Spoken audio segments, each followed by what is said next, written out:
Este vídeo es el primero del bloque de geometría. Este primer vídeo va a tratar sobre el tema de vectores y el segundo vídeo tratará sobre rectas y geometría métrica. Bueno, vamos a comenzar con algo que ya sabéis todos, pero lo vamos a recordar, que son lo que es un sistema de referencia cartesiano. Un sistema de referencia está formado por dos rectas que son perpendiculares y que se llaman los ejes coordenados.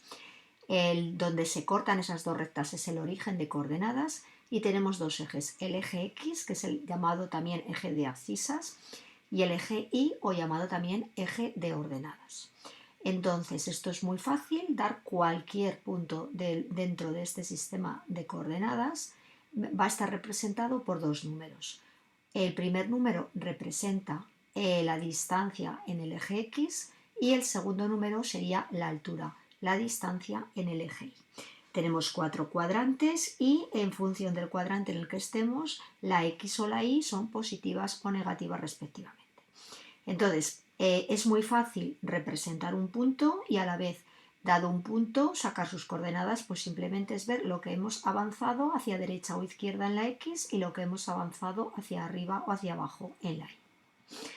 Vamos a definir ahora un concepto que también visteis en un curso anterior, que es el concepto de vector en el plano. Fijaos, si yo parto del punto P, que tiene de coordenadas 1, menos 2, y yo quiero llegar al punto Q, que tiene de coordenadas 3, 1, ¿qué es lo que he hecho para pasar del punto P al punto Q? Pues he avanzado 2 unidades en el eje de las X, como voy hacia la derecha sería positivo, y he subido 1, 2, 3 escalones, 3 puntos en el eje de las Y.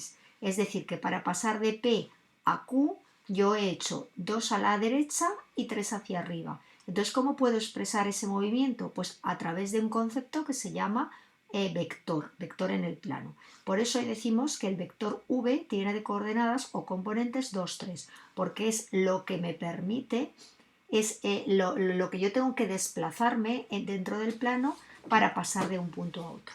Por eso luego diremos que el vector PQ tiene de componentes 2, 3, porque si yo quiero pasar del punto origen al punto extremo, tengo que hacer estos movimientos en el plano. Es muy sencillo. Bueno, vamos a ver una cuestión de notaciones.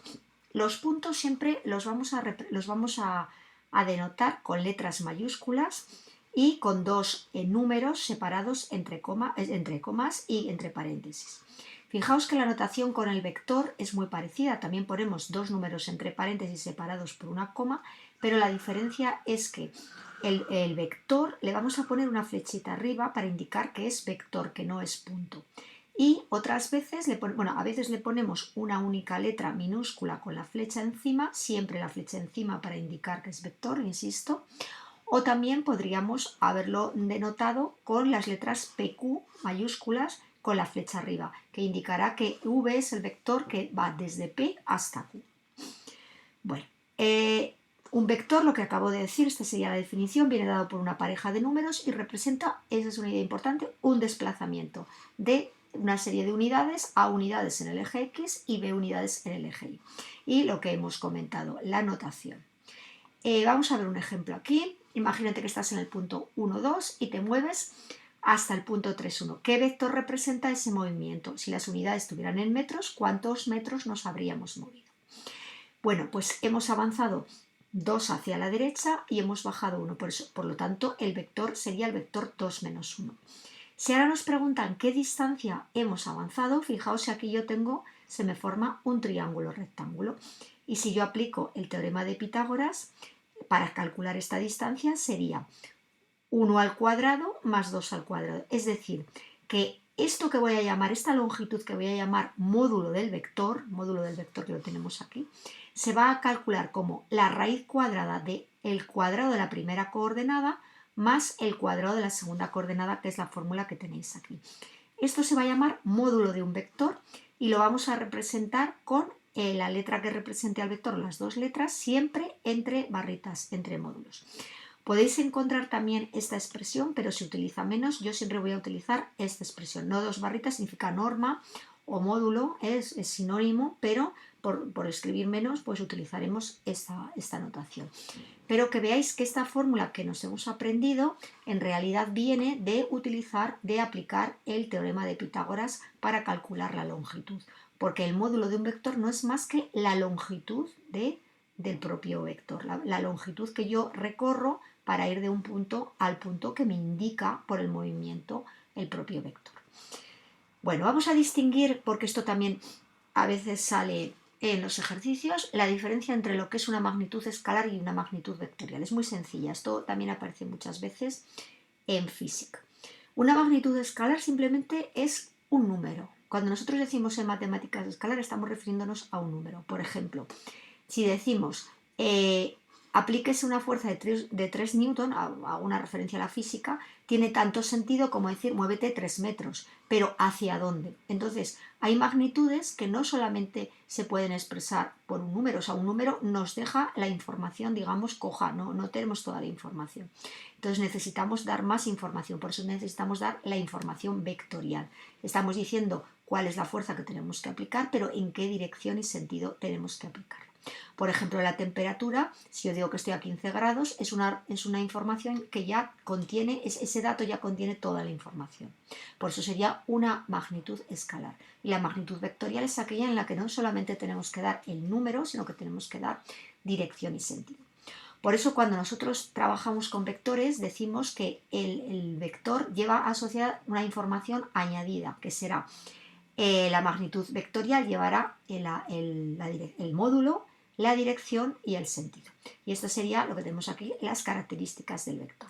O sea, para conocer completamente toda la información que hay, digamos, encerrada en el vector, tenemos que conocer su módulo, que ya hemos visto que es su longitud, tenemos que conocer la dirección, que es la recta sobre la que se mueve, y tenemos también que conocer el sentido, que es lo que nos marca la flecha, porque yo voy desde este punto hasta este, que no es lo mismo que ir desde este punto hasta este otro. ¿Cómo lo representamos gráficamente? Pues el punto desde el que partimos no lleva ningún símbolo, es donde empieza la flecha, y el simbolito de la flecha es el punto de llegada. Entonces, así tenemos perfectamente definido el sentido. Podemos hablar de vectores fijos y podemos hablar de vectores libres. ¿Cuándo decimos que un vector es libre? Pues cuando se puede mover a través del plano. Bueno, dice que esta distinción no suele hacerse en matemáticas, no estoy muy de acuerdo, sí se hace también en matemáticas, pero es cierto que se suele aplicar mucho más en física. Nosotros cuando trabajemos en geometría no hacemos la distinción porque siempre vamos a trabajar con vectores libres. Pero sí que tenemos que tener claro lo que sería un vector fijo, que sería el que está, el punto P y el punto Q están fijados, como si estuvieran clavados con un martillo a una madera, pero vamos a trabajar, ya digo, más con el concepto de vector libre, es decir, que cuando digamos el vector 3, 1, lo que estamos diciendo es que cualquier punto se puede mover 3 a la derecha, y 1 hacia arriba. Bueno, vamos a ver cuáles son las operaciones y cuando hablamos de operaciones vamos a trabajar ya con vectores libres. ¿Cuáles son las operaciones que vamos a poder hacer? Pues suma, resta y luego veremos otras operaciones que definiremos más allá de las elementales. Bueno, también tenemos la operación producto por un escalar que ya veremos que también es muy sencilla. Bueno, dados dos puntos, vamos a definir el vector que los une de esta manera.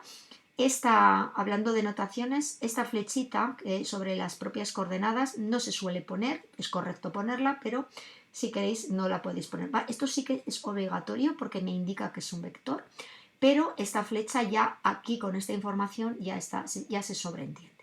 Entonces, para definir un vector desde un punto de vista numérico, lo que hacemos es restar la primera coordenada del punto extremo, del final, donde está la flechita, menos la primera coordenada del origen. Este sería el origen y el extremo. Y lo mismo hacemos con las dos coordenadas de la y, q2 menos p2. Dado un punto y un vector, yo puedo hacer la suma. ¿Y qué significará esa suma? Fijaos que si a un punto le sumo un vector, lo que estoy diciendo es que este punto lo traslado hasta otro punto según está este vector, que me marca la dirección y el sentido. Es decir, que cuando yo hago la suma de un punto y un vector, lo que obtengo, cuidado, no es un vector, es un punto, es el punto final, sería el punto Q. Si ahora yo sumo dos vectores, sí que tengo como resultado otro vector. ¿Y cómo se sumarán dos vectores? Pues simplemente primera coordenada más primera coordenada y segunda coordenada más segunda coordenada. Y la otra operación básica que podemos hacer es a un vector multiplicarlo por un escalar. Ya hemos visto lo que es un escalar, que es un número, y lo que nos hace, ahora veremos geométricamente el significado, bueno, numéricamente es muy sencillo, simplemente tengo que multiplicar ese número por v1 y ese número por v2, pero tiene un significado geométrico que va a ser, digamos, dicho de una manera muy sencilla, estirar o encoger el vector en función del número que hayamos multiplicado. Si el número es positivo, iremos en el mismo sentido, y si el número que multiplicamos, lo que haremos será estirar el vector, alargarlo si k es mayor que 1 y hacerlo más pequeñito, encogerle el módulo si es entre 0 y 1. Pero si es positivo mantendrá el sentido y si es negativo le cambiaremos el sentido. Vamos a verlo gráficamente, todo lo que hemos visto en el cuadrito este verde. Vector entre dos puntos, ya sabemos lo que es. Suma de un punto y un vector nos traslada a otro punto. Suma de dos vectores, fijaos, esto aparece mucho en física, la regla del paralelogramo.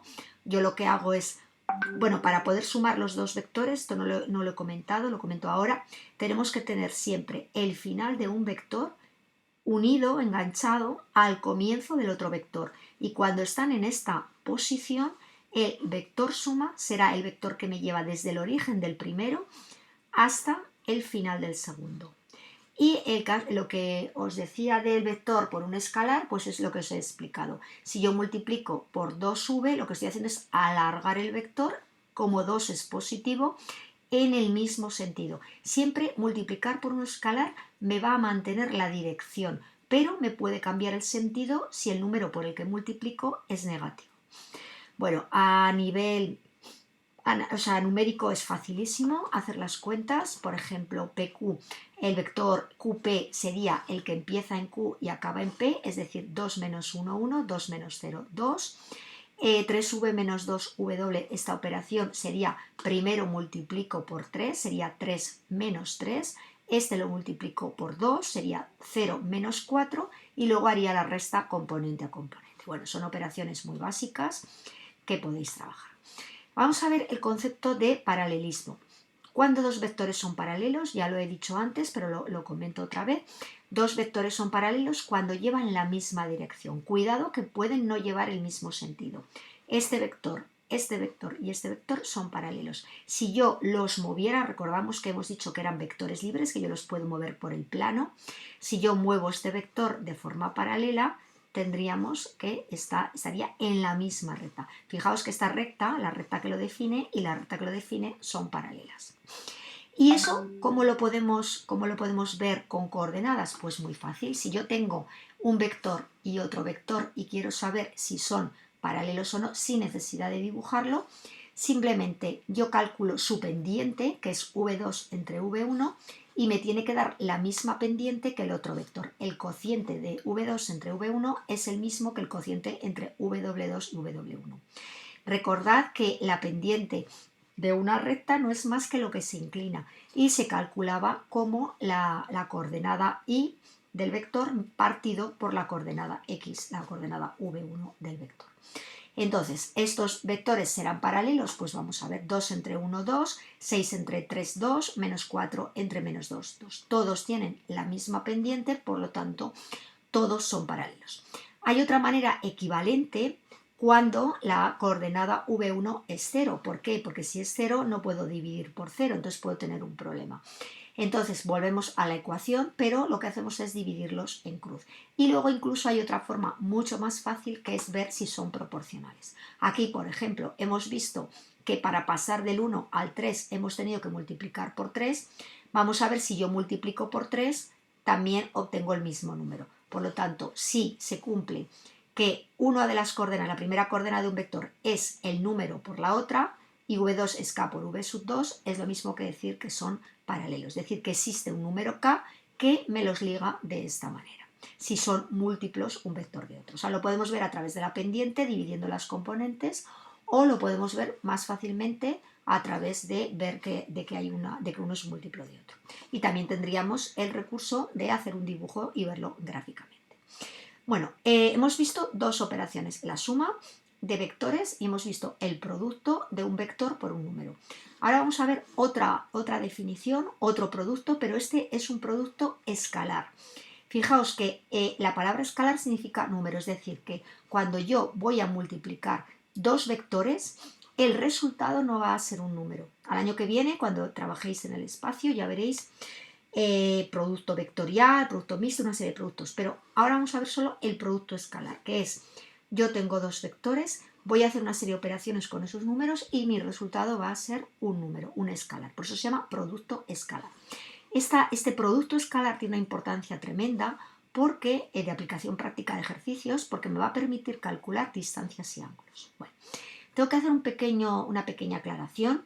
No hemos visto el concepto de base, lo veremos un poquito después en este mismo vídeo, pero os quiero comentar que esta propiedad, esta definición que tengo aquí, o es una propiedad en realidad, se cumple solo si las bases son ortonormales. Ahora no entendéis lo que significa eso de ortonormal, pero lo entenderéis enseguida. Es decir, que esta fórmula podría no cumplirse en algunas situaciones. Lo que ocurre es que en este curso siempre, o prácticamente siempre, a no ser que lo diga explícitamente, bueno, el ejercicio, nosotros vamos a trabajar con bases ortonormales. En física siempre vais a trabajar con bases ortonormales. Por lo tanto, la definición de producto escalar se va a cumplir esta propiedad, pero que tengamos presente, eso es una cosa que tenéis que saber, que podría ocurrir en casos más, digamos, más generales, que luego cuando vayáis subiendo de cursos vais a trabajar con bases que no tienen por qué ser ortonormales y podéis encontraros ese problema y no quiero que cojáis ese vicio desde el principio. Es decir, esto va a ser cierto, este curso, y casi siempre va a ser cierto, pero que tengamos presente ese pequeño, digamos, esa cuestión. Bueno, pues dicho esto, suponemos base ortonormal y el producto escalar se define de una manera muy sencilla, que es la primera coordenada por la primera más la segunda por la segunda. Esta operación nos dará un número y en función del resultado tendremos una interpretación geométrica. Vamos a ver. Bueno, insisto, yo quitaría las flechitas estas, no hace falta que las pongáis, pero bueno. 1 por 2, 2, más 3 por 2, 6, me da positivo.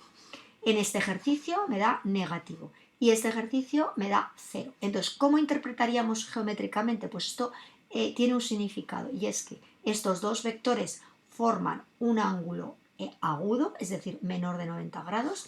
Si yo los dibujara, lo podéis comprobar. Estos dos vectores, si yo los dibujara solamente con ver que mi producto escalar es negativo, yo ya tengo que saber que forman un ángulo mayor de 90 grados y lo podemos ver fácilmente, ya digo, dibujando. Y muy importante, porque va a ser una caracterización de perpendicularidad, el hecho de que estos dos vectores nos den un producto escalar 0, automáticamente me está diciendo que estos dos vectores son perpendiculares. Es decir, todo el tema de ortogonalidad, de perpendicularidad en geometría, que es un concepto muy importante, lo vamos a identificar a través de que los vectores tengan producto escalar 0.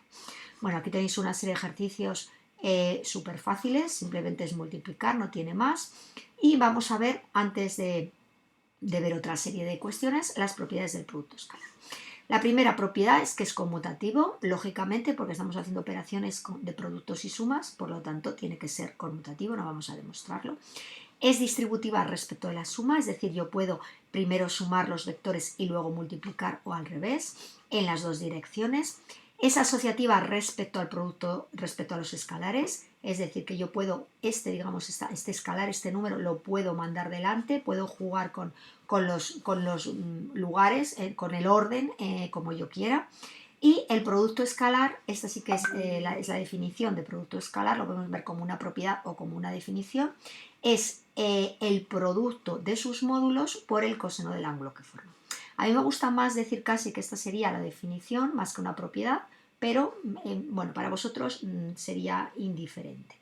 Entonces, esto sí que se va a cumplir siempre. Estas propiedades no tienen nada que ver ni que sea la base ortonormal, nada. Estas van a ser siempre ciertas. Esta propiedad siempre se va a cumplir, porque es realmente la definición de producto escalar. Y fijaos que aquí me aparece el coseno del ángulo que forma. Es decir, me va a dar mucha información este producto escalar sobre el ángulo que forman los vectores. Bueno, aquí tenéis una actividad muy sencillita, la podéis calcular. Cálculo de distancias, ya lo hemos dicho antes, pero volvemos a decirlo, la distancia entre dos puntos será el módulo del vector que lo representa y lo que os comentaba. Si yo despejo de la fórmula anterior el coseno de alfa, es el producto escalar partido por el producto de los módulos de los dos vectores. Entonces, si yo quiero calcular el ángulo formado por dos vectores, no tengo más que calcular su producto escalar y dividirlo entre sus módulos. Fijaos, tened en cuenta una cosa, porque según el coseno, claro, que suman 360 grados, el coseno hay dos ángulos que suman, que van a tener el mismo coseno. Entonces, ¿cómo distingo uno de otro? Pues sabiendo, puedo dibujarlo y ver el ángulo que forma, o viendo su producto escalar, si es positivo o negativo. Fijaos, vamos a ver este ejercicio. Dice, calcula, este sería un ejercicio práctico tipo, calcula todos los lados y ángulos del triángulo. Bueno, los lados sería muy fácil. Primero formaríamos los vectores AB, BC. Tenemos aquí AB como resta de coordenadas AC y BC. Vamos a comprobarlo. Sería el AB.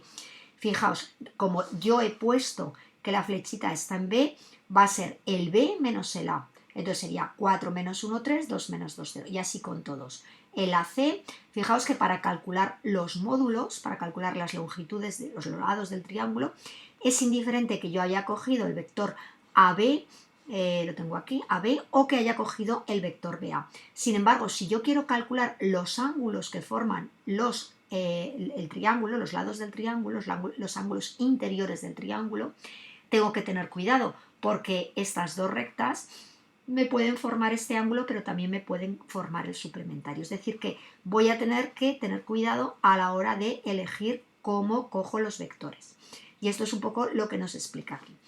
Tal y como hemos cogido los vectores, por ejemplo, el ángulo alfa, hemos cogido AB con AC. Fijaos, AB con AC está correcto porque es el vector AB con el vector AC. Y entonces me va a dar el ángulo agudo y comprobamos que el ángulo que me da, ¿veis? Es positivo, es un coseno positivo, por lo tanto, ángulo del primer cuadrante. El ángulo es el formado. Y el coseno de beta me da negativo, estaríamos en el segundo cuadrante. Bueno, aquí tenéis una serie de actividades propuestas. Bueno, podéis comprobarlo. Este es un ejercicio muy típico de examen, de que nos den 3 puntos que van a formar un triángulo y que calculemos lados y ángulos. Esto lo hemos trabajado en trigonometría, pero desde un punto de vista diferente. Entonces es otra manera de enfocar los problemas. Hemos trabajado calcular ángulos y lados, pues utilizando teorema del seno, teorema del coseno, utilizando las razones trigonométricas. Entonces es un enfoque diferente para resolver triángulos. Bueno, tenéis una serie de ejercicios, pasamos. Y bueno, aquí comentamos de nuevo lo de los vectores paralelos, que ya lo hemos dicho, pero ahora con esta nueva fórmula. Antes habíamos dicho que dos vectores eran paralelos cuando eran proporcionales o cuando sus pendientes eran iguales. Ahora podemos darle también un nuevo enfoque a través del ángulo. ¿Qué ángulo me tiene que salir? Pues me tiene que salir o 0 o 180 grados. Entonces podemos comprobar que el coseno de alfa me daría 1 o menos 1 en función de que sea positivo o negativo, y es una comprobación de que, de lo que hemos comentado antes, que si son paralelos tienen que ser de la misma dirección y su coseno tiene que ser o 0 o 180. Tenéis aquí una serie de actividades, bueno, vamos a leerlas por encima. Tenéis el típico triángulo, vértices consecutivos de un paralelogramo, y tenemos que calcular el vértice D y el ángulo ABC. Esto también lo hemos trabajado con trigonometría y tendríamos pues un nuevo enfoque.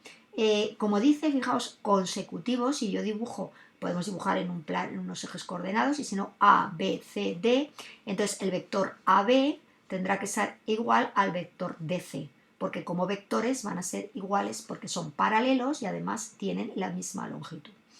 Entonces construimos los vectores y imponemos que el vértice D tenga de coordenadas x y desconocidas, y sale muy fácil. Bueno, un problema parecido, pero con una pequeña diferencia. Es el mismo problema, ya no nos dice que sean consecutivos. ¿Se puede resolver el problema sean cuales sean A, B y C? Bueno, pues habría que hacer un dibujo y ver si podría haber más de una solución. Bueno, y aquí también tenemos dos puntos, dos vértices de un cuadrado, calcular los otros dos vértices y el área, pero evidentemente va a haber dos soluciones si hacemos el dibujo hacia arriba o hacia abajo. Bueno, os comentaba antes el tema de las bases. Es un concepto importantísimo, importantísimo de cara, bueno, al año que viene y sobre todo de cara luego a vuestro futuro en la universidad. Lo vamos a ver a un nivel muy muy sencillo, pero por lo menos que os quede el concepto básico de lo que es una base ortogonal, una base ortonormal y lo que es una base en general. Bueno, cualquier vector, vamos a verlo aquí, cualquier vector, vamos a verlo mejor aquí, se ve en este gráfico, luego subo para arriba, fijaos, cualquier vector en el plano yo lo voy a poder expresar como suma de dos vectores más pequeños que estén multiplicados, más grandes, me da igual, o que estén multiplicados previamente por otros. Es decir, yo lo puedo poner, cualquier vector W, yo lo puedo poner en combinación lineal de otros dos vectores del plano siempre y cuando esos vectores no sean paralelos. Esos vectores no sean paralelos entre sí. Entonces, llamamos base del plano a dos vectores del plano, cualesquiera, con la única condición de que no sean paralelos. ¿Qué ocurre si no sean paralelos? Que cualquier vector, cualquier otro vector, yo los voy a poder expresar como suma de esos vectores previamente multiplicados por unos coeficientes. Fijaos que W sería, bueno, pues en este caso habría que calcularlo, pero sería un número de veces U más otro número de veces V. Esos números pueden ser positivos, negativos, fracciones, lo que sea, pero se dice que es una base porque genera a cualquier vector del plano. Entonces, los vectores no tienen a priori que ser perpendiculares para ser bases, pero nos va a interesar, volvemos un poquito para arriba, nos va a interesar que las bases en las que trabajemos sean ortogonales. ¿Qué significa una base ortogonal? Pues significa que esos dos vectores que hemos elegido son perpendiculares. Y recordamos que dos vectores son perpendiculares si su producto escalar es cero. Os voy a comentar una especie de truco para calcular vectores perpendiculares de una manera muy, muy rápida, siempre y cuando estemos trabajando con bases ortonormales como referencia. Un vector perpendicular a otro, fijaos que como la primera por la primera más la segunda por la segunda me tiene que dar 0, basta con cambiarles el orden y a una de las dos componentes a la que queramos cambiarle el signo. Entonces un vector perpendicular al 1, 2 sería el menos 2, 1 y un vector perpendicular al menos 1, 0 sería el 0, menos 1. En general, ¿cómo construimos vectores perpendiculares? Pues lo que pone aquí, intercambiamos y, por ejemplo, a la primera componente le cambiamos el signo. Entonces nos va a interesar trabajar con bases ortogonales, que son aquellas en las que un vector es perpendicular al otro, tiene la dirección perpendicular. Fijaos que en el plano, dado un vector, solo hay una dirección perpendicular, solo hay una. En el espacio va a haber infinitas, pero en el plano solo hay una dirección perpendicular. Por eso podemos construir los vectores de esta manera tan sencilla. Y además nos puede interesar no solamente, bueno, ya hemos dicho, construir bases ortogonales, que son aquellas en las que los vectores, por supuesto, son no nulos y perpendiculares entre sí, sino que nos puede interesar también construir aquellas bases que sean también ortonormales. ¿Y qué significa ortonormales? Pues significa, lo tenemos aquí explicado, que además de ser ortogonales van a tener longitud 1. Lo ideal es trabajar, ya digo, con vectores ortonormales, es decir, vectores que van a generarme todo el espacio, que van a ser perpendiculares y que su longitud es 1. En física, bueno, en matemáticas y también, pero en física se trabaja con una, no sé si os habrá salido, pero si no os ha salido, si no os lo han comentado, pues os saldrá. Bueno, esto es un ejemplo que voy a pasar, lo podéis ver con calma. Vamos a ver aquí la definición, que es lo que os comentaba, unitarios y perpendiculares entre sí. En física os aparece a veces la base IJ. Esa base IJ es una base, es un caso particular de base ortonormal que se llama base canónica. ¿Y qué es qué significa base canónica? Pues cumple una serie de requisitos. Primero es base, después es ortogonal, es decir, forma 90 grados, además es ortonormal, es decir, tiene módulo 1, cada uno longitud 1, y además tiene la propiedad de que sigue las direcciones de los ejes coordenados. Cuando en una base cumple todas estas condiciones, lo que se llama base canónica, y sus coordenadas van a ser 1, 0, el vector U1 y el vector 0, 1. Nosotros en matemáticas a veces les llamamos U1, U2 o S1 o S2, y son los que en física se tiene la costumbre de llamarlos I, la I minúscula, J. Y este sería un vector, en esas componentes sería 3I más 2J, más que nada para que os suene esa notación. Bueno, con esto terminaríamos digamos, el bloque, el vídeo de vectores, que sería la primera parte de la geometría, y veremos luego otro vídeo en el que aplicaremos todos estos conceptos ya para ver lo que se llamaría todo el tema de ecuaciones de rectas y aplicado ya a geometría métrica. Bueno, espero que os haya resultado de ayuda y nos vemos en el próximo